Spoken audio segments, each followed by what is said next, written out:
Hello and welcome to Spinster's Library. I'm Claudia and this is the 6th episode in my How I Booktube series. If you're not aware, this is a series of videos I've done over the past few months in which I go through my personal process of creating booktube videos kind of step by step. The first video was about how I come up with ideas for booktube, and then the last video I've done, the 5th episode, is about how I do my thumbnails, description boxes, etc. And this 6th episode is the last kind of scheduled, planned episode of this, and I want to talk about what I'm going to call the aftermath, which sounds a lot more dramatic than it is, but essentially I want to talk about what you do with your video once it's been published, replying to comments, social media, all of this kind of stuff. But before I get into all of that, I just want to open this up to a Q&A. So if you have a question about my personal booktubing process, anything that I haven't really answered in this series, or anything else that you want to know about my booktube process, ask down below. And if there are enough questions, then I'll do a 7th video for the series, just answering those questions. Because as much as I've tried to be thorough in this, I know that I haven't been able to address everything. And there are probably some things that someone might want to know that I didn't even think about. So any questions you have, post them down below. If there are enough questions, I'll do a separate Q&A video. If not, then I'll just reply in comments. And the other thing I want to mention is the playlist. There is a playlist for this, which is linked in the description box. If you haven't seen the previous 5 videos, I'd recommend that you watch them if you're interested in the whole YouTube booktube creation process of mine. We finished off last time with the publication of your video. The thumbnail looks gorgeous, definitely not forced at all. The description box has all the information a viewer might ever want. You've created some tags for the video. You've scheduled the video for a good time and it's now live. What do you do with it? Well, the most obvious action that you'll need to take is what to do with comments. And I personally try to reply to every single comment I get, but I fail at it because some videos of mine just get a ton of comments and then it is hard for me to keep up with them. And what I've started doing is just set aside about half an hour every morning to just reply to comments. And that is a lot of time over the course of a week. That's almost 4 hours of replying to comments. So I'm not suggesting that, that's a good thing to do for everyone. But replying to comments is really the reason why I have this channel. I like the dialogue. I like reading people's response to my videos and then entering into some sort of discussion with them. So I'm really hoping that for as long as I can, I'll be able to at least reply to most of the comments. Like I've said, I am already failing at replying to actually every single comment. The other thing you need to be prepared for is to get some hate. Especially if you're a female creator or if you're a non-male creator in any way, you will get creeps, hate comments, misogyny, all of that fun stuff. It will happen, even if you're now looking at your lovely booktube channel and think that only nice people watch it. They don't. The creeps will come out of the woodworks.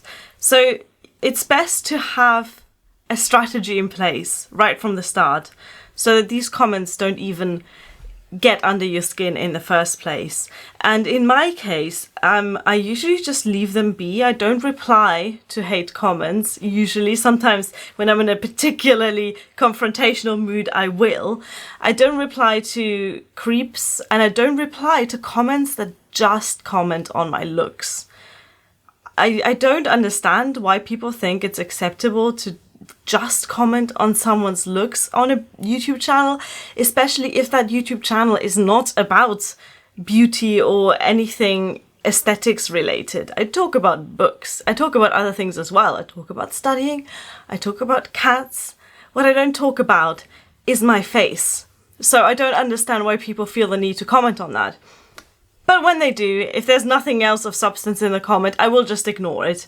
If people make vaguely creepy misogynistic comments, I usually just let them be. When I hit the delete button, And the block button is when it switches over, when it crosses the border into offensive language. And by that I mean language that isn't just offensive to me because they've said something mean about my face, but when it's something that could be offensive to someone else reading it.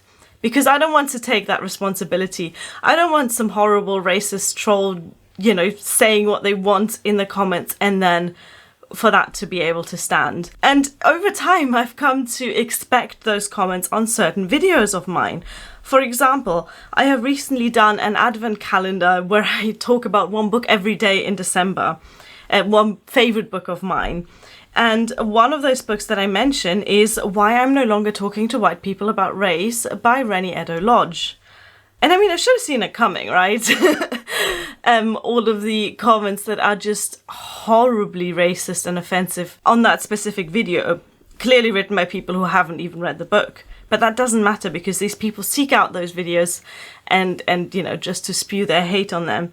And in those kind of cases, I'm pretty strict in hitting the delete button, blocking people from my channel, because I don't want other people to see those comments and be affected by them. So that's just my personal line, right? If it's something that's just kind of offensive to me because it's about me specifically, then I let it stand, but I won't respond to it. If it's something that that can be considered offensive to other people, then it needs to go. You need to figure out where your personal line is, and it's totally fine to draw that line further in either direction. So for example, if you say that you don't want any negative comments on your videos, then that is your right, and you can delete any comment that you don't want there. If you want to allow free speech across the board and let everyone have their opinion and say whatever they want, then that's also your right. Because your comment section is a space curated by you as a booktuber. And the only thing that I would advise is to figure this out way ahead of time. So even if you haven't gotten any trolls, any creeps, any hate comments yet, think about how you're going to deal with them once you get them, and get them you will, especially if you're not a male booktuber, especially if you're not a white booktuber. The other thing that I would advise with regards to comments is to regularly check the spam filter. So the spam filter is quite easy to find. If you go onto your YouTube Studio page and you click on comments, you will see 3 tabs, one called Public, one called Held for Review, and one called Likely Spam. Click on the tab that says Likely Spam and check if there are any comments there that have been caught up by the YouTube spam filter but that aren't actually spam. And it seems fairly random. Sometimes comments end up there where I wonder why YouTube thought they were spam. They're just normal comments on the videos.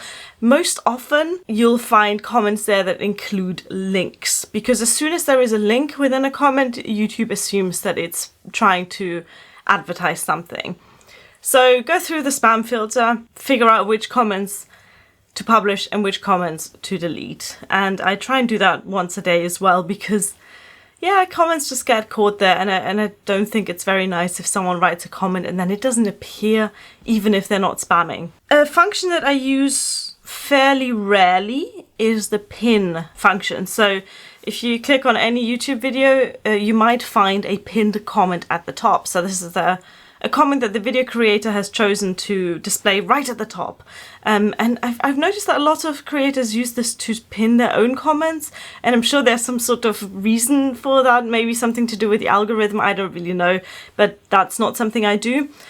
Sometimes there is a comment on usually a discussion video that just brings up so many good points that really makes you think, that is in itself very well thought out, and that I think would bring a lot of value to other people watching this video. And when I see something like that, then I will pin it to the top of the comment section. But I don't do this for every video. And again, this is something that you can figure out for yourself. Do you want to pin comments? Do you not care about pinned comments? Do you want to use it sporadically like I do? I just wanted to mention it so that you know that that option is available to you. That's as far as it goes with regards to what I do on YouTube after a video is published. It's pretty much just interacting with the comment sections. Over everything else, you don't really have any power. You don't have any power over how many people like your video. You don't have any power over how many people see your video, over how long they watch. Once the video is out there in the world, it's out there in the world. But what you can do if you want to get some more people to look at your video is, of course, share it on social media. Something I used to do a lot more religiously. I used to share every single newly released video on my Twitter. I've kind of stopped doing that, mostly because I'm too lazy. But I say generally it's recommended that you share your YouTube videos on your Twitter if you have one as well. Mine's at Spinster's Lib if you want to follow me. Like I said, these days I don't really plug my own content much on Twitter. Only very occasionally when I'm really proud of a video or when I want to remind people that my YouTube channel exists, and then I will, you know, put a little link in my Twitter as well. The other big social network is, of course, Instagram. I don't use my Instagram to plug my YouTube channel usually, but that is something you can do as well, especially using Instagram stories, which honestly, I still don't quite understand how they work. Instagram stories really confuse me. I try my best, okay? If you're on Facebook, then that's also a good place to share your video, especially if you want people from your everyday life to enjoy your channel. I am seriously considering deleting my Facebook account because I don't really use it and I don't really like it. So this is not something that I'm going to do, but it's out there as well. Something else I wanted to mention in this section about the aftermath is tagging authors. And this is kind of a highly controversial issue, I feel, in the booktube community. Do you tag an author, thereby letting them know that you've done a review of their book or not? Now, for me, this comes up very rarely because, as you might know, most of the authors I read are long since dead. They aren't usually to be found on Twitter and Instagram, but occasionally I do read a book from this century or even, you know, from the last century, and then I have to ask myself the question of whether I let the author know that I've read their book or not. And for me personally, I have found that if my review is favourable, I will let them know. If it's not, I won't, because I don't think that authors need to be subjected to negative opinions about their books. Of course, they're very welcome to seek them out if they so wish, but I don't think that if I hated a book, that the author necessarily needs to know that. However, we all like to get praise for our work, and if I review a book and I genuinely liked it and it's favourable and I want to let the author know that I really enjoyed their work, then yes, I will tag them. And so far I've had only lovely responses from authors with regards to me tagging them on Twitter when I share a book review video in which I talk favourably about their work. Again, that's something that you can decide for yourself. You can have a policy of never tagging. You can have a policy of tagging positive reviews. I would advise against tagging for negative reviews because think about the human factor.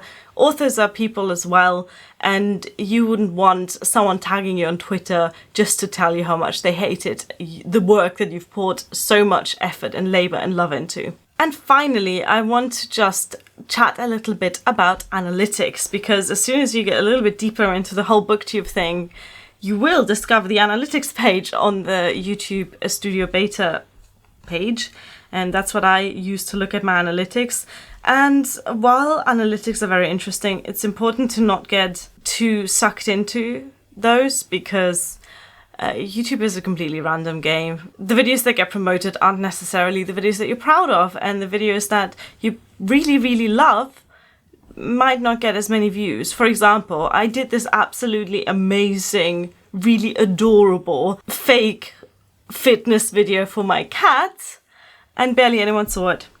I'll link it in the description box if you want to watch it. It's super adorable. It's called From Chonk to Stronk, and it features my lovely cat Beetle. But because it's a cat video and not a book video, I suppose people didn't really click on it. It wasn't really in people's interest. It's not what people subscribed for to my channel, and it's not what YouTube wants to promote about my channel. So unfortunately, the adorableness of From Chonk to Stronk went largely unnoticed. That was it for this 6th and possibly last episode in my How I Booktube series. Again, if you have any questions for a How I Booktube Q&A, put them in the description box. Check out the rest of the playlist if you haven't, and check out the links in the description box as well. I really enjoyed this kind of chat about something slightly different than just books. Like I said earlier, if you do something different on your booktube channel, then that doesn't necessarily become very popular. So this series has had quite a low number of views, but I'm fine with that because I think that the people who have watched these videos hopefully will have gotten some information that you may not find elsewhere. And I'm all about that value. Thank you for watching. Bye.